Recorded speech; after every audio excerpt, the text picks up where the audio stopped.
Welcome, listeners. We're back with another episode of Out of the Box, hosted by Jonathan Russo. Today, we'll be continuing our series Through the Marxist Lens with Professor Clyde Barrow. We're focusing on inequality and Marx's take on the issue today. Now, it's my understanding that the issue of inequality was central to Marx's thought and that he blamed capitalism for inequality. Some may think this a little odd because inequality has, as far as I can see, been going on since recorded history. So why was Marx so focused on inequality in the 19th century, and why did he think his ideas could change it? This is a great topic, and I think you framed the issue correctly, that certainly inequality has been a constant throughout most of human history. And as Marx had pointed out in the Communist Manifesto, the history of all hitherto existing societies is the history of class struggle. But what makes it particularly pertinent to our existence in a liberal capitalist society is that for the first time in history, we live in an age where politically we purport to promote equality, right? Liberty and equality and fraternité was the slogan of the French Revolution, the Declaration of Independence, that we hold these truths to be self-evident, that all men are created equal. So we are a society that seeks to promote equality, and yet we live in a society that is terribly unequal in terms of the distribution of wealth, income, social status, and political power. And Marx's analysis was that the trend toward ever increasing inequality would continue indefinitely into the future, so long as we remained in a capitalist society. And even many of our own founding fathers argued that when you cross a certain threshold of inequality, it becomes incompatible with political democracy and republican government and begins to erode and undermine even the claims to political equality. So that's why it's a constant political issue in our society. So, in other words, the serfs in Russia and the Russian czar and aristocracy never even thought that there was an idea that everybody should be equal. The same in the Roman Empire, and the same in the Ottoman Empire. So this is a sort of late stage historical development, and that's why Marx was able to say maybe we can change this for the first time in recorded history? Yeah, this is really a modern phenomenon. If you were to go back to the Middle Ages, for example, the dominant cultural metaphor was what we now call the great chain of being, that people perceive the universe as being organized in a hierarchy from God to the Pope to the King to the Count and so on. Everybody had their place, and there was no idea that people would or should be equal. That's really a phenomenon that only begins to emerge in the 15 and 1600s in the Western civilization. Wow. So Marx, in a sense, was at the right time in the right place for his ideas. Absolutely. Interesting. Okay. We all have our statistics, I think, or our sense of inequality. And I'm going to throw out the first one in our ping pong today of inequality milestones. It's a little obscure, but it's my favorite.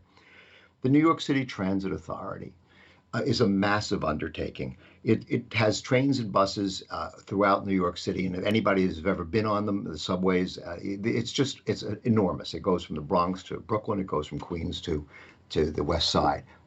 Something like 1 billion people a year use the New York City subways and buses. It employs 50,000 people on a regular basis to keep it running. It is the very heartbeat of the city. Because of the COVID epidemic, it's in the hole. $16 billion. Ridership has disappeared basically for the year. The government is scrambling to fund that. The state doesn't have any money. It's broke also. It's just a catastrophe. They're talking about massive budget cuts. Under Biden's new stimulus plan, most of that was bailed out. So, Professor, $16 billion in the hole to make the transit authority whole for the year. Jeff Bezos has about $183 billion in net worth. I calculated that if he distributed 11% of his net worth, he could fix the entire New York City subway system, make it whole. That's one of the most astounding examples of inequality and like misappropriation of resources that I could ever come up with. We'll go over many more, but that's just so bizarre that he could just take out his checkbook and make the New York City subway system whole. How does it get to that point? How did Marx think we got there? Well, it's two things. I mean, I think it's important to draw a distinction in Marxist political theory between wealth and income. We often focus on income. But there are essentially two ways that you can generate an income. One is through your labor, and you get paid a wage or a salary, which is how most of us earn our living, or you own wealth. You get paid because you own things, the so-called means of production, the factories, the mines, the land, the banks, and you generate most of your income from profit, rents, interest, and capital gains, which is how a person like Jeff Bezos makes most of his money. He doesn't earn his income from working, he earns his income from owning things. And Marx's general law of capitalist accumulation suggests that the natural laws of competition in capitalism lead to ever greater concentrations of industry and therefore ever greater concentrations of wealth among a smaller and smaller group of people who own that wealth. And I'll give you a similar figure to the one that you just gave. Please. And this comes from the Federal Reserve Bank of St. Louis, so not exactly Marxist institution. They estimate that there's $96.1 trillion in total wealth in the United States as of 2019. 10% of the population owns 75% of that wealth. That means that 10% of Americans own about $75 trillion in wealth. So to take your example, if you taxed away just 10% of that wealth, you could fund more than 3 Joe Biden infrastructure plans. You could literally rebuild the entire country from the ground up. So the idea that we don't have the money to fund these kinds of projects is simply preposterous when you look at the numbers. Okay. Forbes, not exactly known as a Marxist mouthpiece, has pointed out that the top 1% of the people in the United States own more money than the entire middle class. Yes. And we think of ourselves as a middle class country, not even close. Not at all. In fact, drawing on the same kinds of things, it's the top 10% of people in the country own more than the bottom 80%. Right. And by the way, an important thing to remember is that this distribution, according to the Federal Reserve Board figures, gets more unequal with each passing year. Another way of thinking about this is in 1979, the U.S. gross domestic product was a little over $6 trillion. It's now over $19 trillion as of 2019. So we've tripled the amount of wealth in this country, yet the average wage for the average worker has remained stagnant throughout that entire 30-year period. Where did that money go? It all went to the top 1 to 10%. One of the important things to remember about the so-called wage stagnation that we've seen in this country since 1979 is that it does have very significant racial undertones, which we've talked about earlier. Yes. In fact, the one demographic group which has actually seen its real wages decline throughout this entire extended period are white males with no college education. Yep.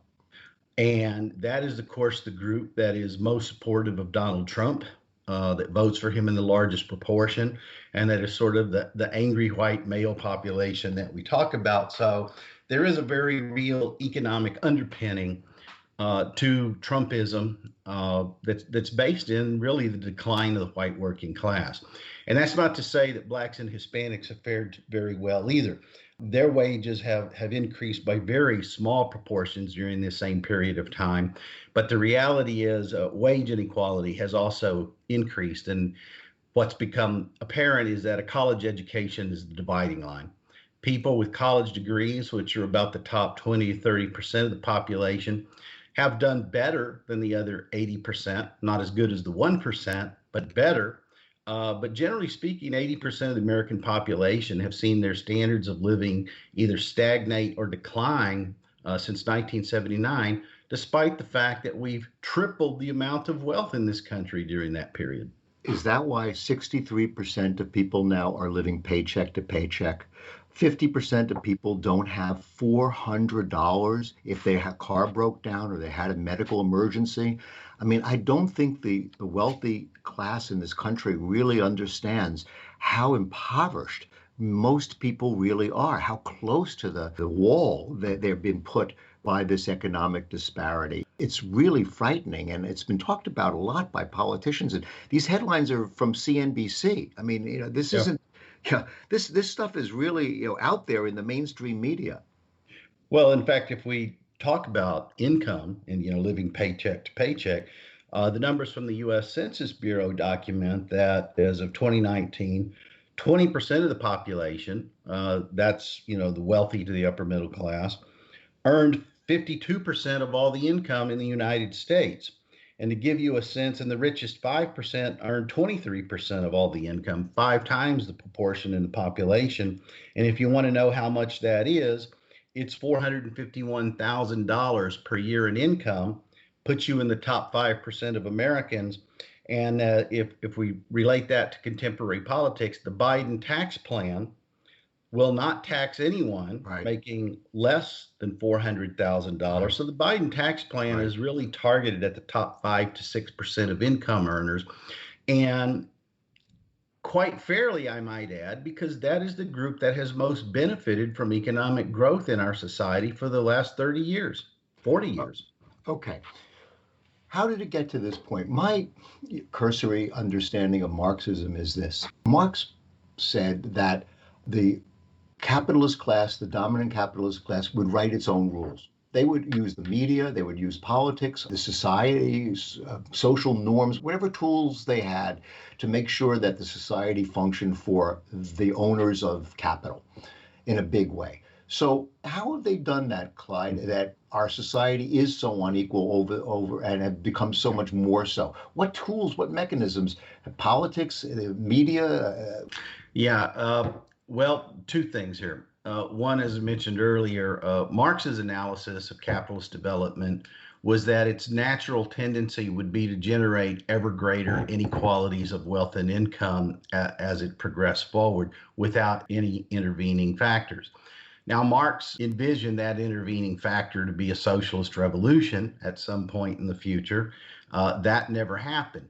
One thing did happen in the meantime, however, and that was the New Deal. The New Deal period from about 1945 to 1975 is the only period in the history of Western civilization, Western Europe and the United States in particular, where we actually saw inequalities of income decline. Inequalities of wealth did not decline, but inequalities of income did decline.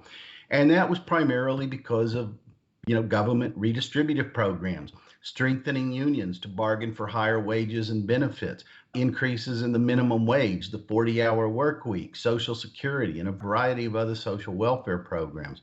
As you know, that all began to be dismantled in 1980 with the election of Ronald Reagan. And just as Marx would have predicted, as soon as you lifted those governmental restrictions on the free market economy, two things happened. Inequality began to increase again, and the economy became more volatile, so that each recession that we've seen has been successively worse than the one before, which makes you wonder, as Marx predicted, are we yet again headed for this cataclysmic apocalyptic collapse that will finally wake people up to the fact that this system is not sustainable in its current form? Wow, that's really interesting. And of course, not only do we have economic instability, but we have one scandal after another, starting with the Reagan savings and loan scandal. Wall Street and the economy in general has just created a scandalous situation of misallocation of capital, and then the government has to bail it out. Another good point there. With respect to scandals and corruption, because it really flies in the face of this myth of the hardworking entrepreneur rags to riches. There was a famous Marxist historian, Gustavus Meyer, who at the turn of the 20th century wrote a book called The Great American Fortunes, where he looked at the origins of the wealth of families like the Astors, the Vanderbilts, the Morgans, and so forth. And one of his most famous quotes was that behind every great fortune, there is a great crime. Yes, I've heard that said. So take us through, what would Marx say, what kind of dead end did the New Deal hit that everybody thought, wow, this doesn't work anymore. We don't need this. We need to do something else. Well, I think there were two things. One is that there was a very significant business offensive that mobilized with groups like the Business Roundtable, the Committee for Economic Development, the Conference Board, who began to lobby very hard, because the reality was that the improvements in standards of living for average Americans did come at the expense of corporate profits. And at a certain point, they decided they'd had enough of this so-called profit squeeze, and that they wanted to start distributing income back up to the top of the income scale.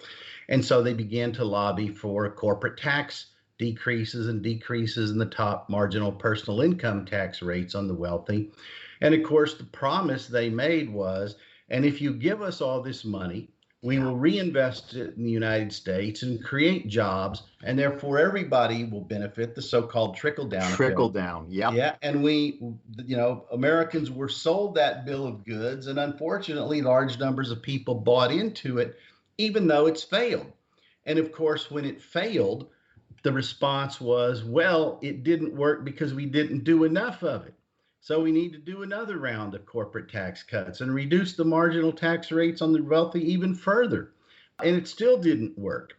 So the reality is, I think people have finally realized, and Joe Biden seems to have learned that lesson, that this trickle down theory just doesn't work. It has never worked, and that we need to move in a fundamentally different direction, which it seems that we may be on the verge of doing in this country.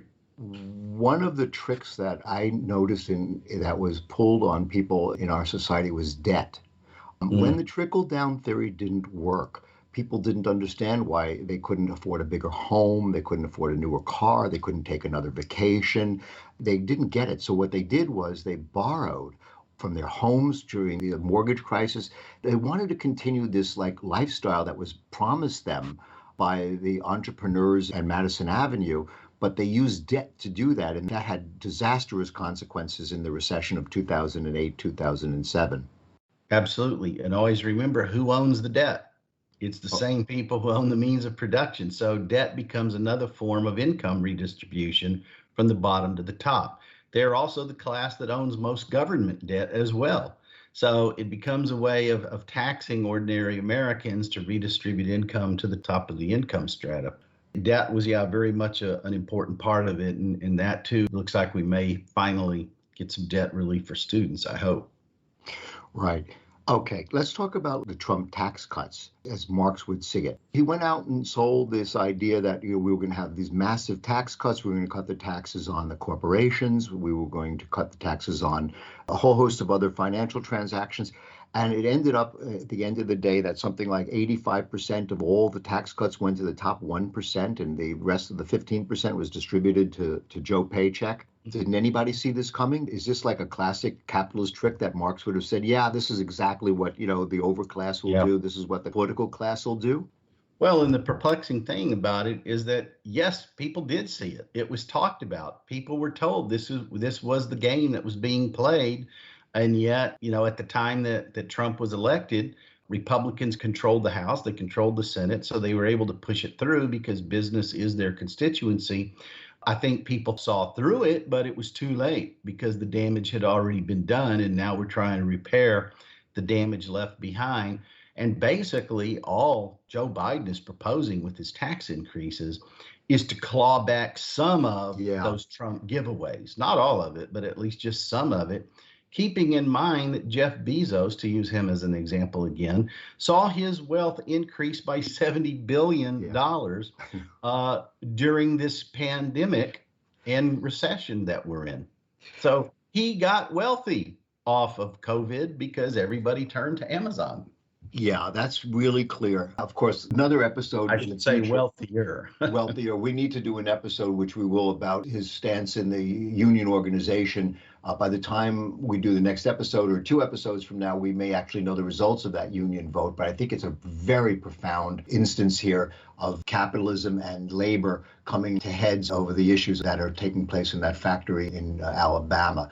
But I digress. Talk to me about Bernie Sanders. What's Bernie's role? We all saw the polls that he might have won against Trump. He actually, had they nominated him instead of Hillary, he might have gotten the blue collar vote and gotten the 44,000 people that switched from Obama to Trump in the 2016 election. What would Marx say about the rise of Bernie?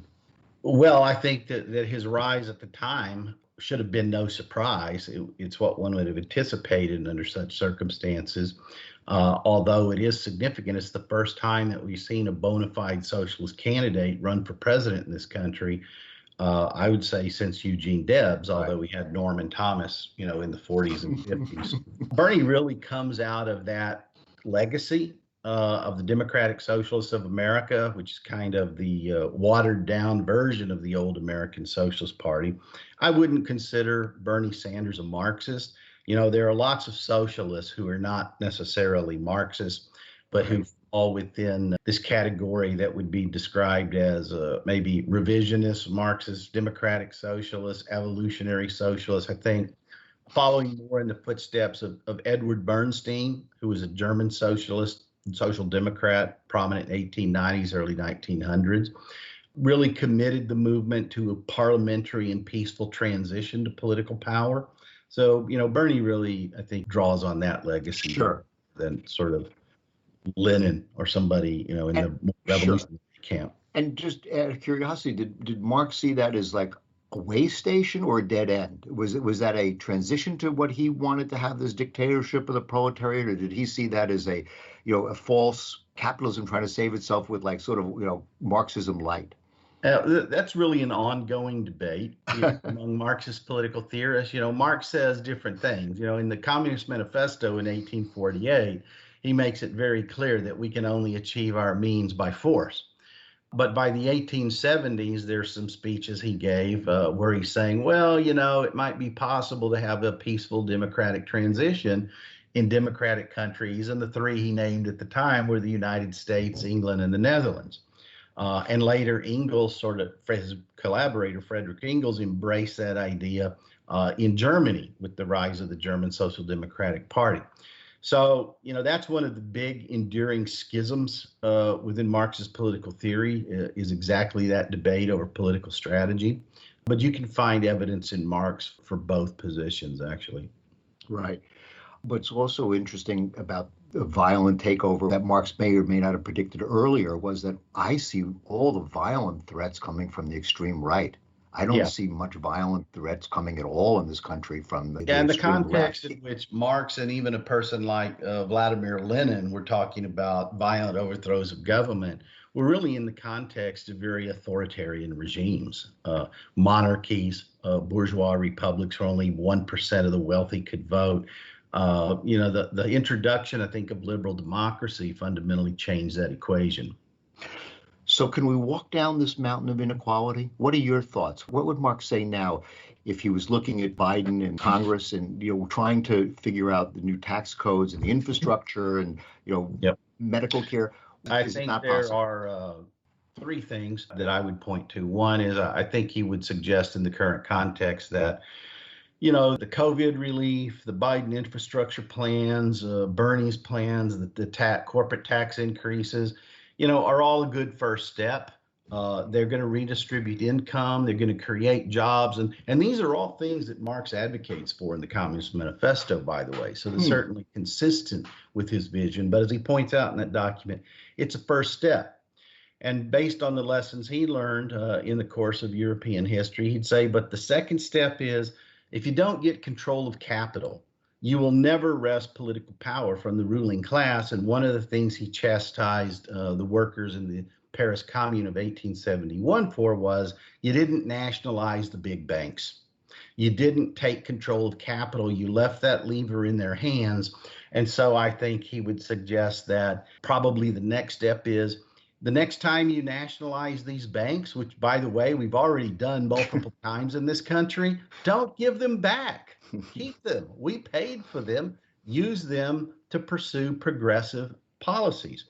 The third thing, and then I think he would argue is, and you have to redistribute wealth, not just income. And you can do that by promoting small businesses, but more importantly, cooperatives, employee stock ownership, employee-owned firms, some limited state ownership of enterprise. You talked about the public transit systems, a perfect example of a publicly owned enterprise. And so I think he would say that you need to increase the democratization of the economy and its ownership, not just the income it generates.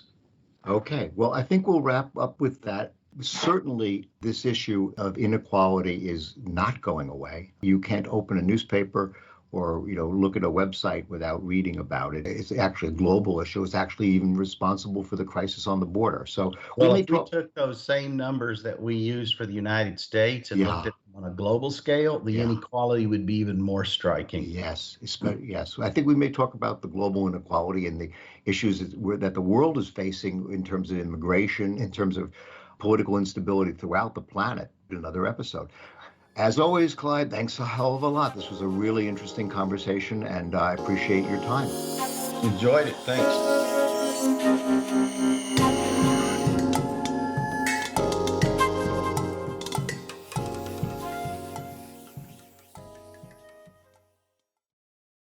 This has been a copyrighted production of Grapevine Incorporated. All rights reserved.